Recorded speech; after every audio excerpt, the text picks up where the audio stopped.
Greetings viewer, it is I, Lucy Scary, and today we are going to be drawing my OCs as LGBTQ plus icons. Like, not as in icons as in actual people, but icons as in like literal icons that you can use like a profile picture or something.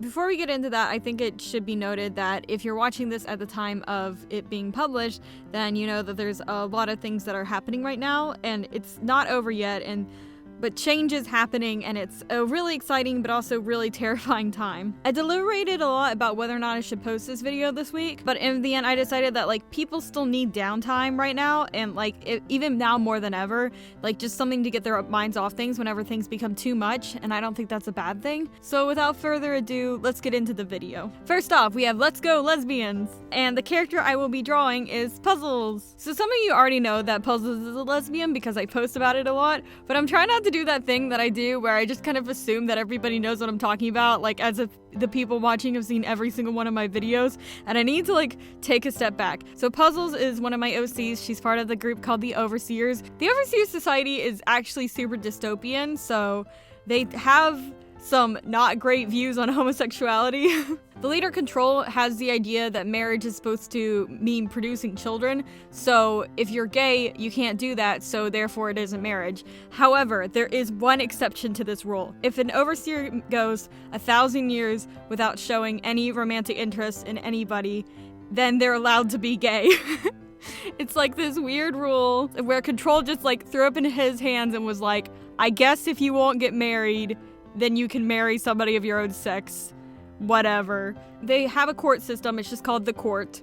And Puzzles is actually in the head of the court, and she's also has a secret girlfriend named Sappho. Sappho is the overseer of Blue. Her name's Sapphire, but she goes by Sappho for reasons. I want to make all these stories into TV shows, and at the time of this TV show, Puzzles is only about 100 years old, so she has like 200, so she has a lot more than 200. She has like 900 years left before she's legally able to be gay. But that won't stop her from having her secret girlfriend. I ship them a lot, I don't know if you can tell.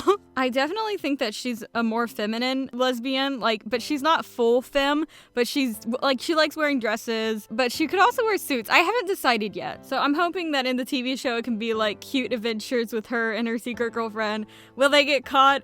Will they be able to run away from the Overseers? Who knows? Maybe one day you'll get to find out. Next up we have Move, He's Gay, Method. Yay, that was definitely my weakest of the gay sayings. So Method is one of two main characters of a book that I've been working on that I made a vlog series about called Blue Dye. Blue Dye is the story of Method and Ambition as they fall in love in the dangerous multiverse where their love is, what is the word? Forbidden love. Yeah, that's it. It's forbidden love story. So Method is not an overseer, Ambition is. In Method Society, they put a really strong focus on family. It's kind of like the royal family, how all the children are engaged at birth, basically. There's a word for this. I don't remember what it is. So in their society, they have like engagements and like marriage plans for like generations before the children are even born. And it's like you're supposed to have one girl and one boy to like keep up the cycle of the marriages. And if you have more than that, the kids just don't get married and they often become nil, which is the people without family are called nils, and they're like the rejects of society. Another dystopian story. Why do I always write dystopians? It's all those dystopian novels I grew up reading. I'll blame that. The reason I even started Blue Dye is because I've always had a hard time understanding men loving men relationships. I don't get it.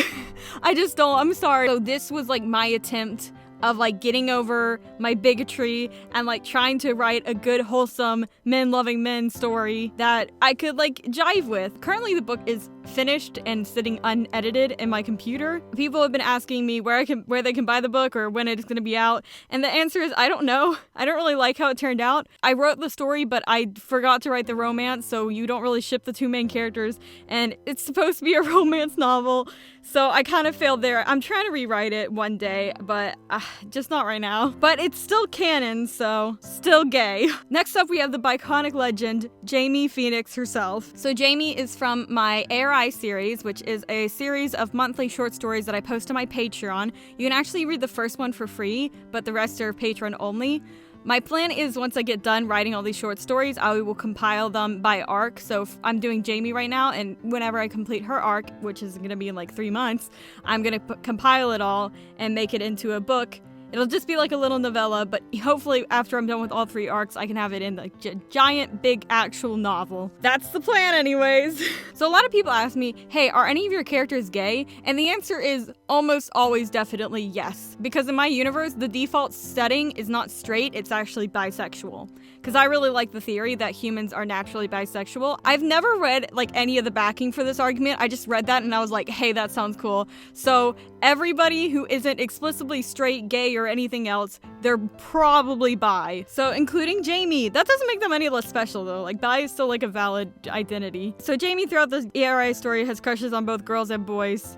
Well, girl and boy, like, maybe. I haven't written all the stories yet. I considered making her pan because I feel like she got that, like, vibe to her, but in the end I decided to go with bi because I feel like, well, first of all, I'm still confused a little bit about the divide between pansexual and bisexual. I think pan is like, I love anybody and I don't care about your gender, whereas bi is like, I love anybody, but gender does play a role in my attraction. And I definitely think that fits Jamie more, so she's bi. I mean, I've also heard that pansexual is just under the umbrella term of bi, but I'm still new to this, so I don't know. This icon, I feel like it didn't end up looking like Jamie. Like, I have a specific idea in my head of what Jamie looks like, and something about the hair or the face or something doesn't look like Jamie to me. But, you know, it's still an icon, so yay, I did it.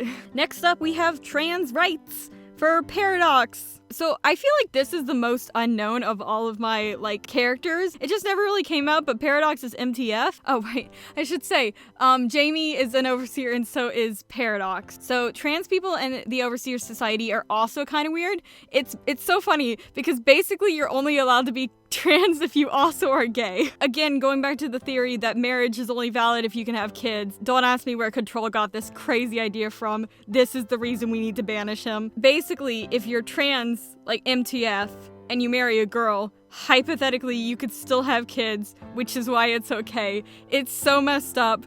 Why did I decide to make this society so bad? As many of you know, Paradox has a boyfriend and not a girlfriend, so that's also a very, a hush-hush relationship. I mean, some of you might not know. So Paradox is dating Adventure, who's the overseer of Adventure, and they're adorable together, but also super illegal. And finally, we have, of the LGBTQIA, we have our A's for allies. We stan. No, JK, the A in LGBTQIA stands for asexuals, you cowards. Sorry, that was needlessly aggressive. I just feel strongly about this. So our local asexual is, of course, Lucid, a bean, a baby, we stan. Why am I saying that so much? Lucid is actually my oldest LGBTQ plus character because, shameful as it is to admit it, I used to be extremely homophobic. If you know Caitlin Bennett, you know me when I was 18. I was raised super religious and brainwashed into thinking that gay people were evil, so for a long time none of my characters were gay. Well,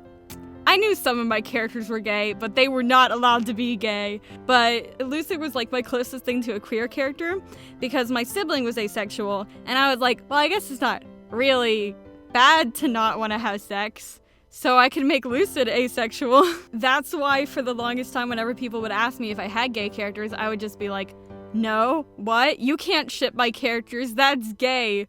Gosh, why did I used to be like this? So this is really exciting for me because this is actually the first Pride Month that I get to celebrate. It's been such an interesting Pride Month too. Like, I'm honestly amazed at how much people are really, like, I don't want to get into it, but I'm really proud of the people of America right now, and that we're able to like stand up against a common issue and make a difference, you know? So Lucid is actually pan-romantic asexual. So he, as some of you may know, has a wife, Desponia.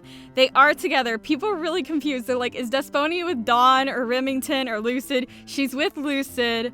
Her and Dawn were a thing in the past, and her and Remington were a thing in the past that no longer exists. But it's Lucid and Desponia. Somebody said Dream Space, and that's their ship name now. So cute. So yeah, here are all of my, they're not all, there's a lot more than this, but here are some of my LGBTQ plus characters as their pride flag icons. But it's been really fun to like explore these characters and like explore their queerness in a way that I've never really been able to do before. So maybe I'll tell my full story one day of how I went from being a homophobe to being a Christian lesbian. So yeah, that's my pride video. I hope you liked it. I'll see you guys in the next video. Bye! Hey, I forgot to say this in the audio, but patrons have access to the full PNGs, JPEG, whatever, the full drawings to use as your icon if you like, but it's for patrons only, so yeah, bye.